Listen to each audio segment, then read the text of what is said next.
So whenever somebody asks me about goals, whether it's personal or professional, like automatically the song in my head is Doris Day's "Que Sera Sera," where she like asks her mom like, "Hey, like when I grow up, like what am I gonna be? Like, can I be rich? Can I be pretty? Can I be an astronaut?" And like her mom gives her this response like, "Que sera sera, whatever will be will be." The future's not ours to see. Que sera, sera. And it's kind of weird actually because it's just like, whatever will be, will be. But for me, like, although like I still possess this kind of freeness to me, I still like to plan. So I divide it up by personal and professional. So professional wise, I would like to eventually gain a seat in the House, which is a very big goal of mine, one that I am strategically planning.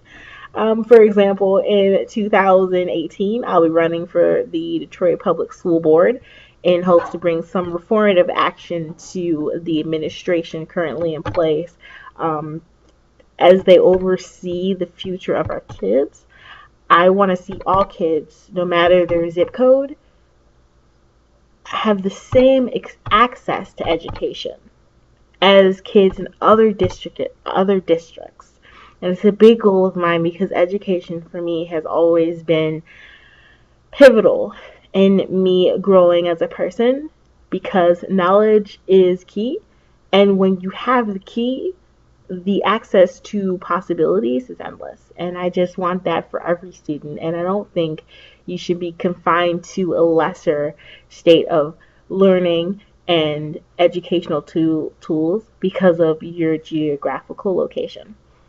Um, so right now, currently, I'm a federal case manager to a federal judge.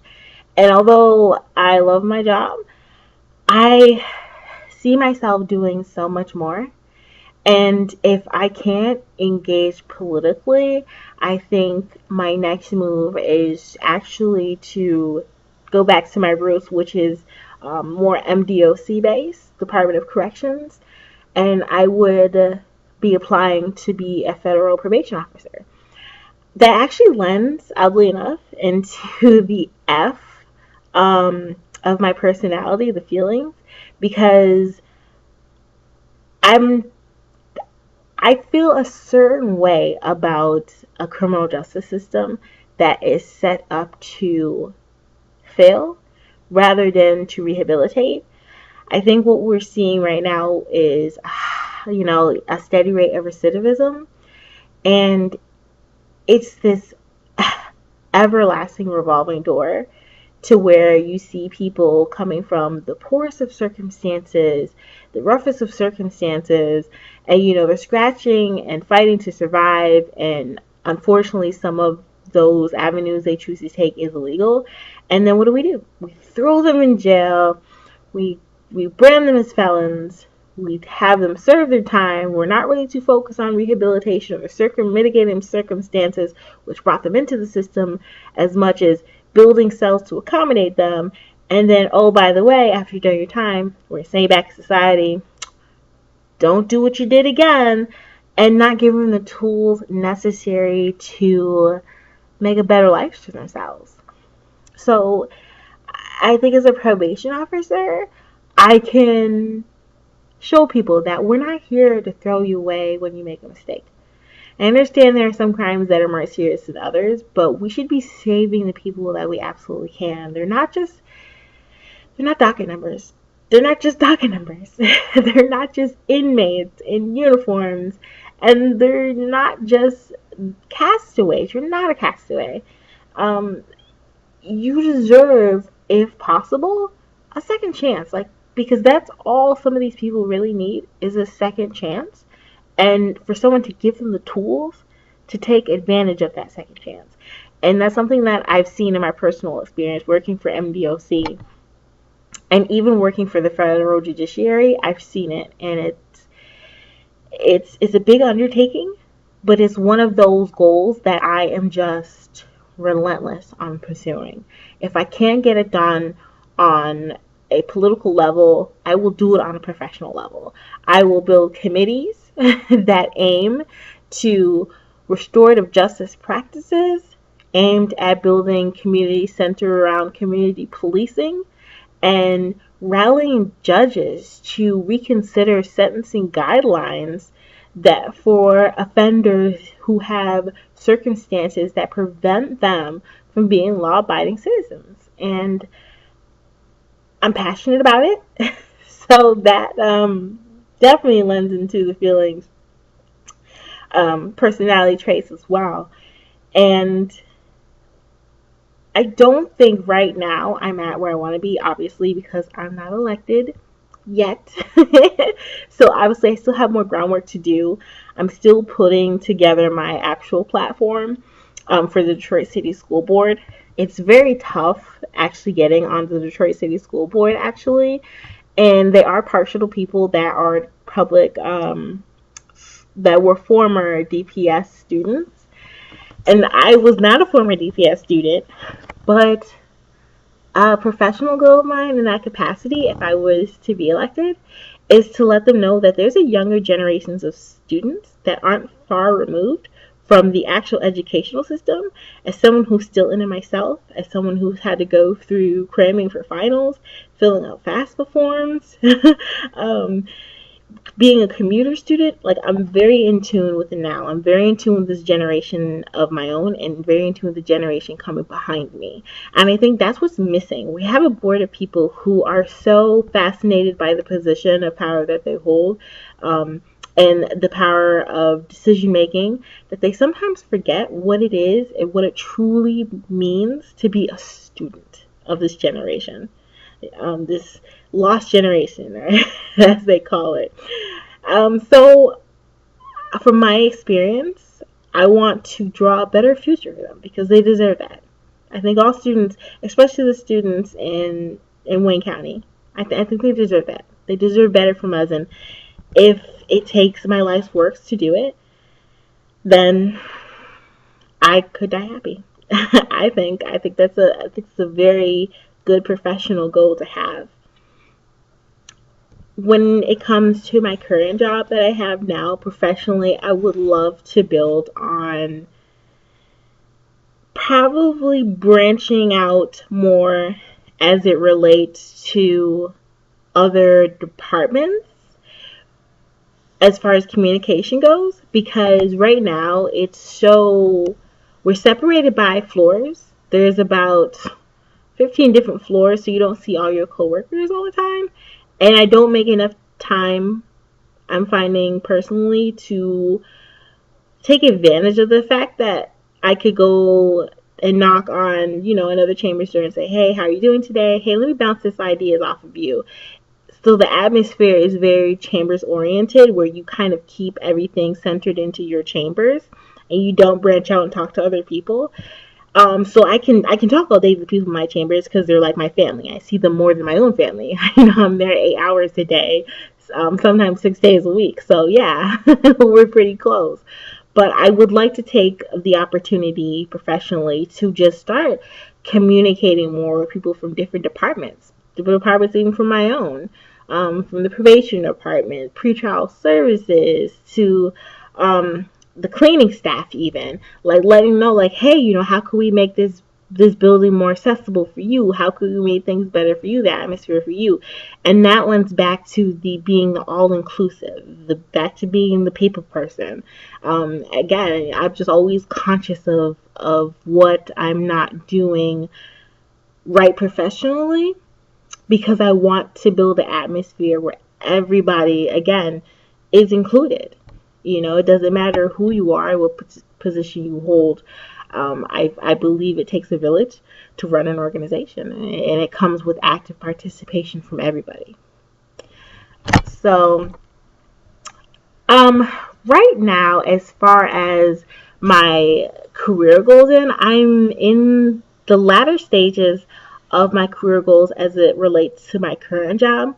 I could retire from this position. I could. The benefits and the salary that were presented are quite nice, but I don't think I would be happy. So I'm in that beginning and middle transitional stage where it's like, okay, if I'm going to stay here, what's going to be the pros and cons? Like, I'm at that stage where I'm building my pros and cons list, and it's like, it's weird because you're always waiting for that one moment to where your cons outweigh your pros, and you're like, okay, peace out, I'm gone, time to start looking for other things. And then and then I factor in the fact that I do want to run for political seat, and it's like this always something that's pulling me away. And to me, that's actually like an indicator that I'm not done excelling yet. Because if I'm not content personally, just the way I am, if I'm not content with where I'm at, then I always feel a need, or an urge rather, to move. Because that means that I'm not utilizing my full potential. When I'm not losing my full potential, I'm not living. I've had enough past experience where I felt like I wasn't utilizing my full potential. So I definitely take that opportunity to branch out and just see what all I can do. Essentially, that's what it is. It's that self-motivation, that drive to see, okay, well, not just show the world, but show myself what I'm made of. And it's exciting, I think. And then that translates over into my personal goals, is what I tackle next. And that's something that I do adjust daily on a daily basis. So the social aspects of my goal center mostly around my family. I want to kind of rebuild the relationship I've had with my parents. I think, again, this assessment has lent to certain emotions that I've probably been bottling up, I should have addressed. And just to have that feeling of not being angry towards my parents, because although the outcome wasn't, great on my end, I know the intent was there. I know what their intent was. There was some underlying good to it. And it almost makes me feel sad for the childhood that they missed. And I know they wanted to find it in me, but it had an adverse effect on me, and I don't think they realized it.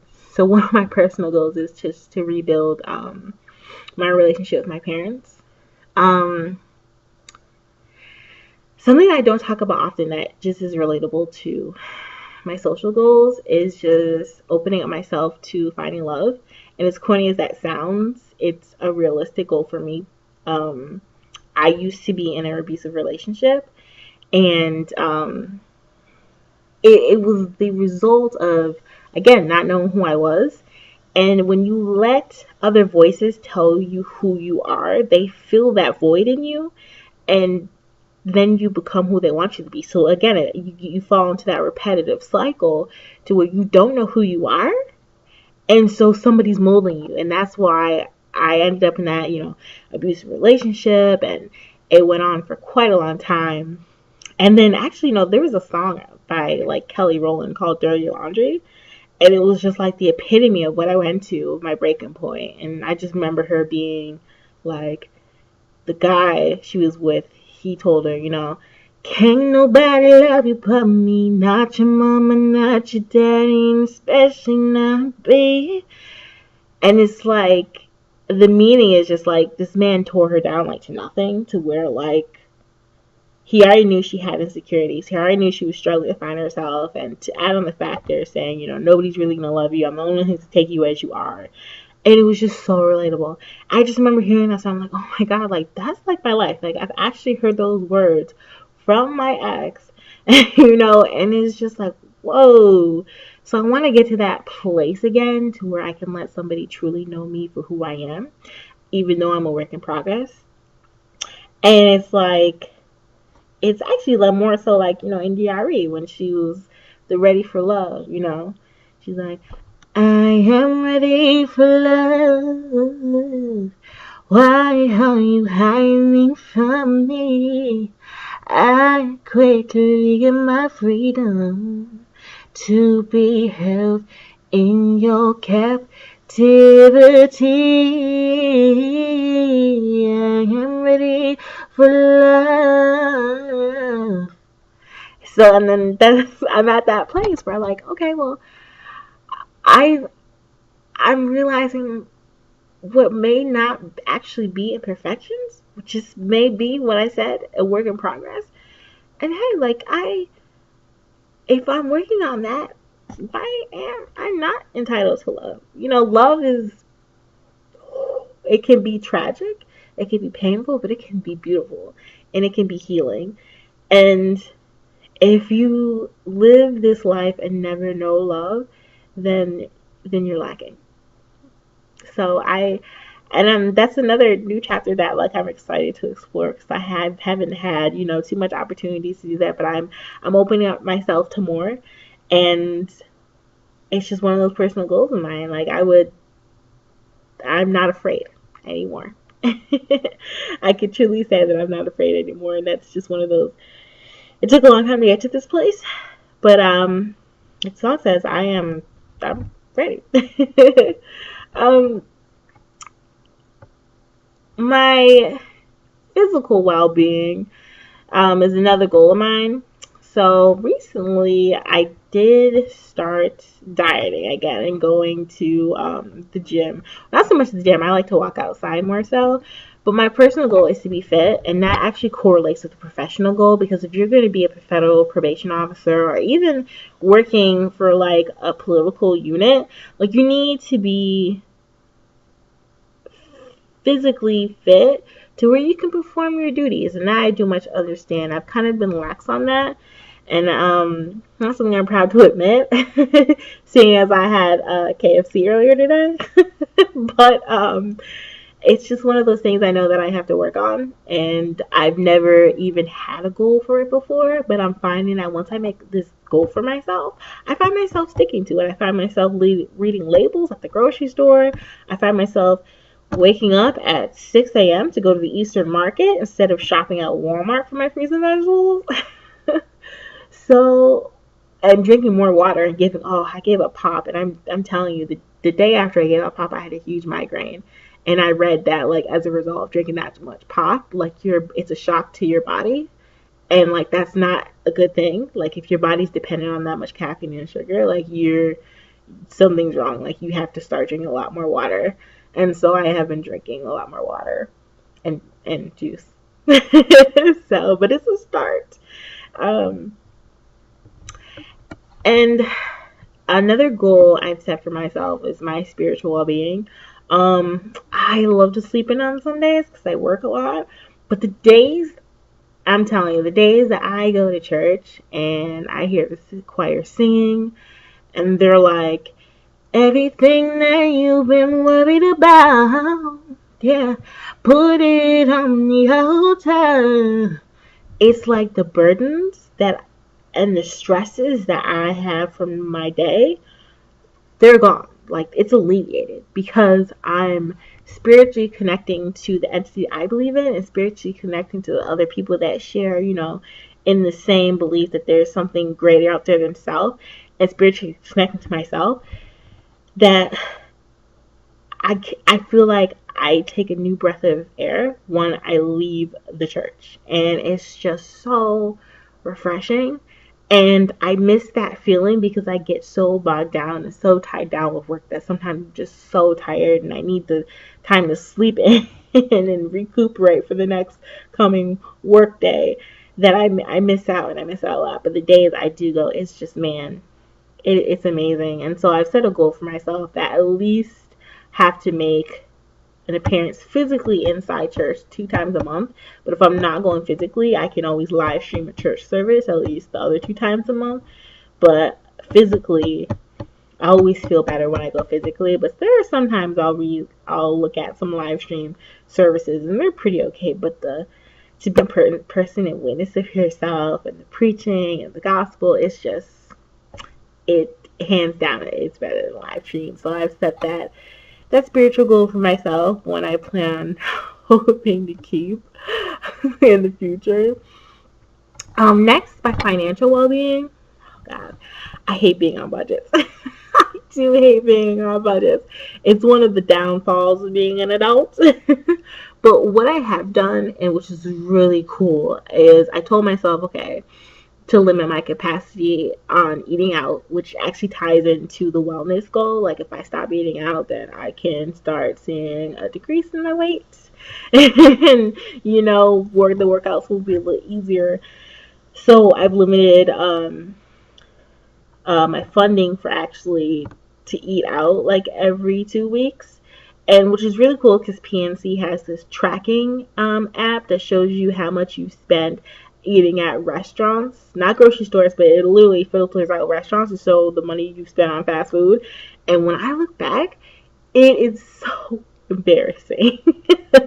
And like now that I'm seeing it like decrease and I'm finding I have more money to save, it's like such a relief. Like you don't know how much you're spending until you stop spending on certain things, and it's just like I have how much money I can transfer over to my savings. This is crazy. And so I've set a goal to only eat out twice every 2 weeks, which is hard for me. But it's again, it's going to be a healthier option, and it's going to be a financial savvy option for me. So there's the lowering my eating out costs, and also lowering my entertainment costs. So I love movies, and I will buy any and every DVD that I find interesting in the store or on eBay, however I can get it. So I've limited myself to like 2 DVD purchases a month, which is very hard for me because I'm a movie buff. I do love movies, because I find, again, when you reach a certain age, you become more financially aware of your future. And when I retire, I want to be able to say that I've saved accordingly, so I can retire. I can at least enjoy my retirement. Because if I feel that you worked for so many years, you should be able to enjoy your retirement. So that's a goal that I plan on keeping for myself. And just I've gone green. Oh, that's another thing. I have gone green. I've switched out the light bulbs in my house. I've updated my windows to say preserve energy, so my DTE bill isn't like extremely high. And it does tie into the financial goals, I think, because when you become conscious of the things around you that are costing you money, then you start trying to find ways to save. Like I've never cut a coupon before in previous years, but like I'm finding myself picking up the penny saver, downloading digital coupons, and whipping those things out at the checkout line like it's nobody's business. So you just and it makes sense when you get older, because again, you're prepping for the day that you just can finally say, I've done all I can do work wise. I'm gonna retire. And so now that I'm consciously thinking about it, it all makes sense, and it's a very mature and responsible thing to do, I would say. So I'm pretty proud of myself when it comes to that. So again, I think when I talk about my personal goals, I would say I'm at the early stages of these things, because I'm getting to that point where you start out, but it's not yet a habit. And that's how you know your goals are working, when it comes so routine to you, you don't even think about it. You don't even have to keep making adjustments. So I am still at the early stages of that, to where I'm making these financial decisions a habit, going to church a habit, these social goals of mine a habit, like, as far as getting back into my family, like going to visit my father more, maybe even suggesting going to some kind of therapy sessions, things like that. But it's I'm constantly working at it, so I want to get to a space to where it's like, okay, I'm not just working at it, but I'm routinely doing it. And so I think I'm well on my way when we talk about that. But again, I think the most important to me thing right now is that I'm putting forth the effort, because I've never put forth the effort before with these things, because I've when you live the goals of other people, you don't have to think about these things per se. I mean, they're always in the back of your mind, but they're not. You don't prioritize them for yourself. So it's the things again. These it's all very exciting to me, and I'm very excited to work on them. And then when I accomplish that, then I can still get to the stage where I'm learning about me, like what about Keisha, like who am I? And I think that chapter also is very exciting.